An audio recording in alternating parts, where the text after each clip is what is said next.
Hello, I'm Marion Fulker and I'm the CEO of Perth's leading think tank, the Committee for Perth. Welcome to FACTBase Talks, an online series where you get to hear the latest research from our organisation. FACTBase is a long-standing joint venture research program between the Committee for Perth and the University of Western Australia. We are the leaders in delivering tangible research that drives structural, cultural and behaviour change on issues that matter to the people of Greater Perth. To date, the partnership has produced more than 80 pieces of research, creating a knowledge base on issues that affect our region and its future. These include the economy, global competitiveness, transport and mobility, gender equality, and the region's demography and geography, to name but a few. Each of these is available on our website for download free of charge. This current series of FACTBase Talks is the opportunity to share incremental research on our Future of Work project, which aims to equip WA and its people for the changing world of work. I trust you find the information and analysis contained in this presentation stimulating and that it adds to your understanding of a complex issue that affects us all. Welcome everybody, it's great to be back here at the Committee for Perth. So today I'm going to be talking about COVID, suburbanisms, and just to give you a bit of an introduction, you'll see there in the title that I have this thing about using parentheses around the word suburbanisms, and that'll become clear as we go through the presentation. But just to basically, I use it to denote the fact that metropolitan regions are made up of two primary spaces, the urban and the suburban, and that both of those primary spaces are interdependent upon one another. So that's the kind of context that I'm coming from, and that's how I use that term, basically. So I just want to kind of provide a little bit of academic context, given the fact that I am an academic. It would be, I think, wrong of me not to acknowledge things on that front. So here are two books from Brendan Gleeson, who's at the University of Melbourne. And Brendan, in his most recent book, The Urban Condition, highlights the fact that the 21st century has been deemed the urban age, and the urban species can be defined as Homo urbanus. And this really kind of highlights the fact that, you know, we hear this discussion that the majority of the world's population now live in urban areas. Now, I would say a more nuanced view of thinking about things is actually that the majority of populations, certainly in the Western world and certainly in Australia, actually live in suburban environments. So I'm more inclined to kind of look to the work of Roger Kyle, who's at York University in Toronto, who led a major international project looking at global suburbanisms. And Roger's work and his colleagues there at York University talk about kind of suburban morphologies actually being a kind of what I'd call a landscape of different kind of housing typologies. You've got it, and I've tried to represent that here with a series of books which have come from what I call the York School, the York Plus School of Global Suburbanisms. So I'm inclined to say that what the environments that I'm interested in and what this research is looking at is really kind of terra suburbanus, and the fact that we, particularly here in Perth, can be best described as Homo suburbanus. So let's get down to looking at this data and the impacts of COVID on the Perth metropolitan region. And I want to start off first, not by looking at Google's community mobility data, but looking at just some payroll data from the ABS. Just looking at kind of the impacts over the first year of COVID-19, because the ABS ran a special series of data looking at what was happening to payroll jobs data at the SA3 level. So this gives us a bit of an insight into what's happening under the metropolitan level. So here's a table showing first column there of data shows the first 6 months of COVID, and then the second column shows data for the first year of COVID, so dating from 14th of March through to 13th of March 2021. And if we look at kind of overall trends at a kind of metropolitan state, at a national trend, we can see here in Western Australia and the Perth metropolitan region, we were actually performing quite well during that first year of COVID-19. whereas payroll jobs nationally increased by roughly 1%. In WA at the state level, it was 3 times that, and at the metropolitan level, it was twice that level. So good signs there, basically, in overall terms. But when we dig down a little bit into the SA3 level, we kind of see the top performing areas are Canning, Cottesloe, Claremont, and Joondalup. So basically, two outer suburban local government areas are kind of dominating there. But Cottesloe and Claremont had the highest level of payroll job increases for the year between 14th of March 2020 through the 13th of March 2021. Obviously, when we kind of think of metropolitan regions, lots of people are concerned or interested in kind of the CBD, because that traditionally has been the epicentre of employment in many senses. And we see, in terms of what's happened in Perth at the SA3 level, that there was an increase of payroll jobs, but this was below the kind of the metropolitan average. And and you can kind of see there, for those of you from other local government areas, you can kind of see the pattern of trends there. So in overall terms, generally, positive news for that year. And I think, the state government were kind of highlighting the relative performance of the Western Australian economy during COVID, which is a good thing. So getting down into Google's community mobility data, and I'm going to look at basically 4 kind of key areas of the data that they highlight. And the first one is kind of retail and recreation. So what you see here is a kind of heat map highlighting trends over space and time. So this is the average monthly change in visitor numbers to retail and recreation spaces at the local government level between 15th of February 2020 through to the end of August 2021. And the data from Google is still coming out, but we're just going to look up until August, the end of August. So you can see there, obviously, in terms of the heat map, those areas are those time periods that are in red show significant decreases in visitors to retail and recreation. And we kind of see here basically at the front end of the pandemic, so between March and May 2020, but particularly in April, this is the time that the pandemic basically really hit home and hit hard in terms of retail and recreation. But throughout the last 18 months, there have been other periods of time where there have been decreases, notable decreases in visitor numbers, not as great as at the front end of the pandemic, but related to basically snap lockdown. So we see here in February 2021, for example, we had a snap lockdown there, and we saw this kind of little spike in decline in visitor numbers.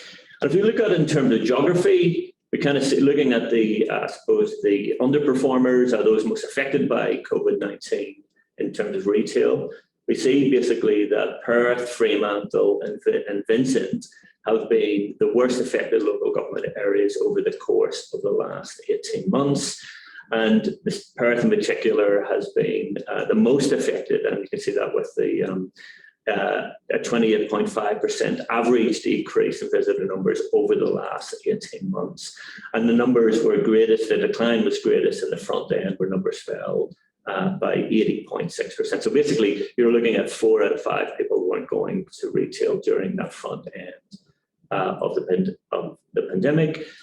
But looking at it kind of positively, we're now down to, for August 21, we're just down to 20%. So basically now what we're saying is 4 in 5 people have returned to retail over that period. So I think that's an interesting observation. And if we look at kind of the top performers, then we kind of see Belmont in the kind of the eastern suburbs end of the metropolitan region, Gosnells further out there to the east, and then Mundaring as well have been the best performers and the least affected by COVID in terms of visitors to retail. And this speaks to this idea that I've mentioned in other research about the rise of kind of new localism, where residents around metropolitan regions are exploring and finding and consuming their local environments more as a result of lockdowns and working from home. And then just kind of highlighting there again in April, another little spike, and that's when we also had a snap lockdown as well. So this graph just kind of gives you a different interpretation of that heat map to kind of show the top and bottom three LGAs in terms of the impact of things relative to the metropolitan average. And you can kind of see there basically how, I suppose, how much the city of Perth has lagged behind performance relative to the metropolitan average, but also those other inner urban LGAs, which have also been particularly affected, and also those suburban local government areas as well, which have performed relatively well over the last 18 months. Moving on to transit, and there's clearly a relationship here between retail and recreation and also workplaces, which I'll come to in a second. But if you look at kind of visitor trends to transit stations, again, just eyeballing the heat map here again, you'll see, in overall terms, a similar pattern to retail and recreation, which highlights that kind of interconnectivity between transit and retail. But again, we kind of see in the front end of the pandemic, April, May, and June were the period where things hit hardest. And again, in December, January, and February, we see a decline in use in transit. This is a combination of both lockdowns and also the summer vacation period, basically. So a lot of people probably not at work and more reliant on private transport and not using public transport in order to go into work, as well as that snap lockdown that took place in February. And then we had another snap lockdown in July, and then that has immediate effects on basically on transit use. And again, geographically, we can kind of see, looking just zooming in Perth, because the structure of Perth is that all roads and rail lead basically to the centre. We see that in overall terms, transit visitation in Perth is down by about 25%. But again, it's if we look at the trend over time, so from February 2020 or from April 2020, when it was down by 76%, we're now in a position where it's down by roughly 9%. So really good kind of signs of kind of recovery and a rebound there within the core, which will speak to issues around kind of working our visitor trends to workplaces. Again, looking at kind of, I suppose, the top performers are those least affected. We kind of see Kwinana to the south, South Perth and Victoria, two inner local government areas, have been the kind of the best performers there. But interestingly, their transit uses, visitor numbers are down significantly more, particularly in Kwinana and South Perth, relative to Perth itself. So some really interesting dynamics going on here across the metropolitan region. And then just finally, in terms of those that have been particularly affected, Kalamunda, Fremantle and Belmont have seen the largest declines in transit visitations. And we kind of see this kind of rather erratic or eclectic kind of pattern when we look at the top and bottom three LGAs. So a really kind of dynamic picture being highlighted here in terms of transit use across the metropolitan region. It's not as clean as what that retail and recreation graph basically showed. So moving on to workplaces, and again, kind of looking at again across space and time. April and May were the periods when visitor numbers to workplaces across different LGAs in the metropolitan region hit their lowest levels. So April was the month that was most affected. But we kind of see also in December and January kind of significant decreases in workplaces, but that's probably the summer vacation effect more so than COVID, or complementing COVID as well. And then, but April and July, snap lockdown periods, and we see that those little spikes again. More profound spike in April. It was a slightly longer lockdown, if you recall, during that period. But this has immediate kind of impacts on visitations to workplaces as well as transit and retail. Outer suburban areas have tended to be least affected in overall terms, basically. So Swan, Mundaring and Kalamunda are the top three performers here in overall terms. And if you look at that kind of list, if you work down the kind of the top 10, you'll see that outer suburban areas have been kind of the least affected. Conversely, or not conversely just yet, if you look at Perth's performance is actually is relatively good, I think, in overall terms. It's particularly if we look at August 2021, we're almost back to normal with a 0.6% fall in visitors to workplaces. And that's quite a significant increase on the previous month. So it'll be interesting to see what happens there in Perth, as indeed all other local government areas moving forward. And then in terms of those most affected by declines in visitors to workplaces, it's those two inner kind of middle ring suburbs, Stirling, Subiaco and Claremont have been most affected in terms of visitors to workplaces. And this speaks to ideas of people spending more time at home, either working from home, studying from home, or safeguarding from home. So there's more than just simply, when we think about people spending more time at home, it's not just simply for work purposes, it'll be for other reasons as well. And here's that trend, looking at the top and bottom three, just gives you a little, again, different interpretation of things, but fairly consistent shifts and across the top and bottom performing LGAs. So following the patterns and the trends are very kind of tight with one another, basically. So there's a lot of similarity and responsiveness across the metropolitan region in terms of both positive and negative effects during this period of COVID-19. Just finally then, in terms of looking at residential spaces, and again, front end of the pandemic, we see more people spending time at home. So the COVID data or the Google mobility data is looking at the amount of time, the extra amount of time people spend at home. So here we kind of see at the metropolitan level in April 2020, people were spending an extra 17.5% time at home at the metropolitan level. And if you look at down that column for April 2020, we kind of see that Melville, for example, people were spending an extra 20.7% extra time at home than what they would normally do. The usual lockdowns scenarios here in February, April, and July kind of point to, those snap lockdowns make us, we're confined to our local areas and staying at home. So we see an increase in the amount of time spent at home during those periods.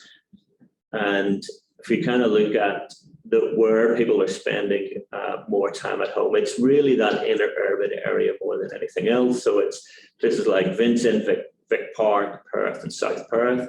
And these are areas basically where I suppose professional workers in particular can more easily work from home whenever lockdowns happen, but they can also, in terms of workplace flexibility, it's easier, there's greater opportunities for them to work from home because you need a laptop or a computer and you can do so. A different kind of story, basically, in terms of Serpentine, Jarrahdale and Mundaring. And if you look at that, the top 10 there in terms of extra time spent at home, those that spent less time at home, more time at home, if that makes sense, were really in kind of in suburban environments. And that's that graphic interpretation of things kind of showing the difference between the top and bottom three LGAs relative to the metropolitan average, the metropolitan average being the dotted line. So you can see quite significant spikes there over time, particularly in February 2021 for those inner urban areas. So what does this all mean, basically? So in conclusion, I'm moving towards conclusion, we're seeing a transformation of Perth metropolitan region, and not just Perth metropolitan region, but other metropolitan regions in Australia and internationally. So we're going from this kind of model, which I've kind of described as suburbanism, and this is where the urban, the core, kind of dominates our understanding of the morphological, the social, the economic structure of metropolitan regions. But COVID has thrown into the mix this question about basically, what I've called new localism and the rise of suburbanism and the dominance of suburbanism in terms of during the period of COVID. But ultimately, I think what's happening is that we're moving towards this, what I call a kind of suburban landscape, where I kind of use this suburban and urban interchangeably and to highlight the kind of that blendedness of kind of what's happening. And this ties in with state government planning policies about creating a number of strategic centres in the metropolitan region in order to distribute jobs and so forth. And I think we are basically, COVID has helped amplify or speed up that kind of policy ambitions from the Department of Planning, or Department of Lands, Planning and Heritage. So we're kind of seeing this emergence really of, if you think about Perth and Peel of 3.5 million, the rise of kind of key strategic centres throughout the metropolitan region. So the big question ultimately, or set of questions are, what kind of policy implications or considerations arise here? I'm just mindful of time, so I'll leave these kind of up for a little bit so you can read through them quickly.